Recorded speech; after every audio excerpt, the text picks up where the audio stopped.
Je suis Anne-Marie Chana, enseignante-chercheur à l'École nationale supérieure polytechnique de Yaoundé, par ailleurs membre de l'équipe technopédagogique dans la dite école.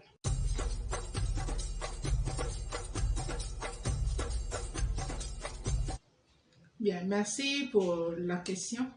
J'utilise les MOOC dans le cadre de mes enseignements depuis un certain nombre de temps.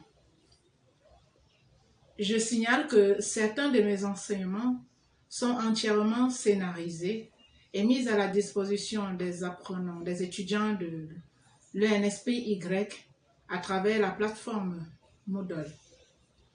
En plus de ces ressources personnelles, j'utilise également des ressources disponibles en ligne, telles que les MOOC.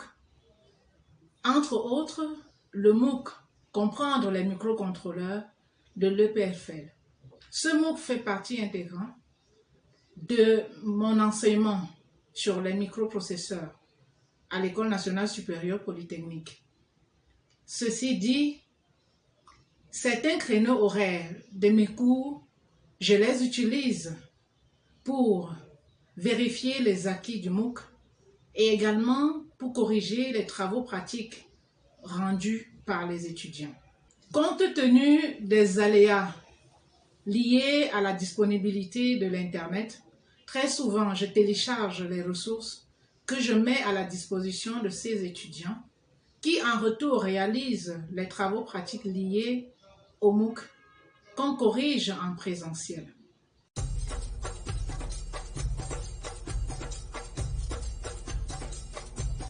Bien. Cela demande un temps non négligeable pour produire une ressource numérique telle que les MOOC. Aussi, le management des séances de cours demande un certain temps d'apprentissage. C'est ainsi que, pour y arriver, j'ai dû m'approprier des techniques de classe inversée.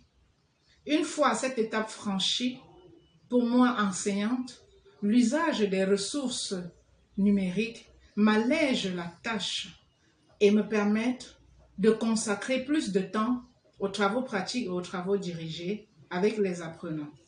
Aussi, son utilisation me permet de dégager un temps pour les autres activités comme la recherche. C'est également très enrichissant de s'appuyer sur des ressources venant d'autres personnes. Cela permet ou peut amener à revoir ces méthodes et techniques pédagogiques, mais aussi de revoir les orientations de ces cours. Bref, ça donne plus de visibilité sur ce qui est fait ailleurs. Pour les apprenants, les ressources numériques leur donnent une certaine marge de manœuvre sur leur temps, sur l'organisation de leur temps d'apprentissage, étant donné qu'ils n'ont pas besoin forcément d'être dans une salle de classe pour apprendre. C'est également très important pour eux d'avoir à portée de main des ressources ou des expertises venant d'autres horizons. Ainsi, ils ont la possibilité eux-mêmes de construire leurs propres connaissances et compétences.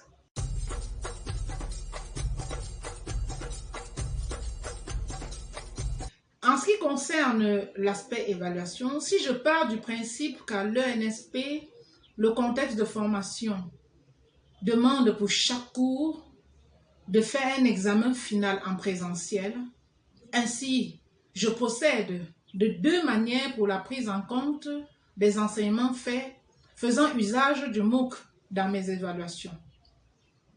Premièrement, pour ce qui est de mes ressources personnelles disponibles sur la plateforme Moodle, les évaluations sommatives sont comptées pour un certain pourcentage, entre 10 et 15%.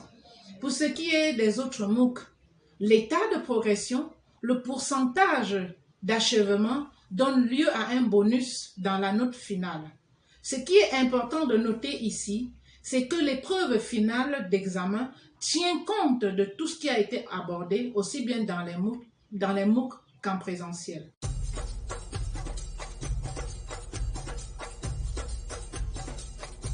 Alors, l'aspect motivation, c'est un aspect très très important quand on fait usage de ce type de ressources.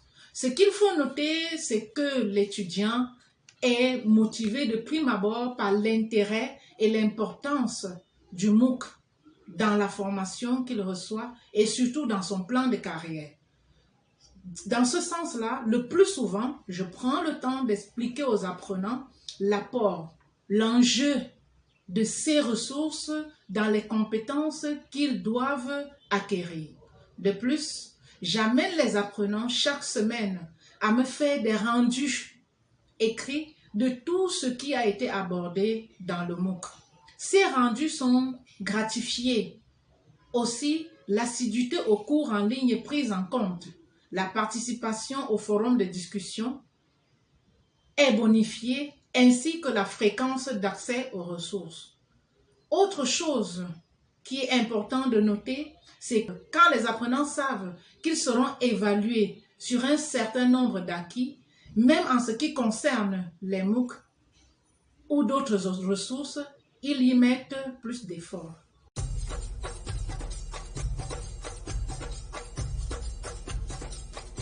Bien, en ce qui concerne le partage d'expérience, je parlerai ici de ce que mes apprenants ou mes étudiants ont fait.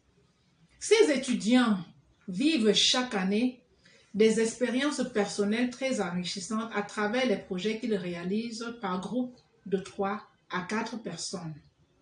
Comme entre projets réalisés cette année académique par exemple, nous avons le système de contrôle et de commande de feux de signalisation pour un carrefour à 4 voies. Ceci à l'aide de capteurs. À l'aide des capteurs, ils ont pu, les étudiants, mettre sur pied un système intelligent de feux de signalisation. Bien. Le second projet, quant à lui, porte sur la domotique. L'objectif ici est la gestion efficace de l'énergie.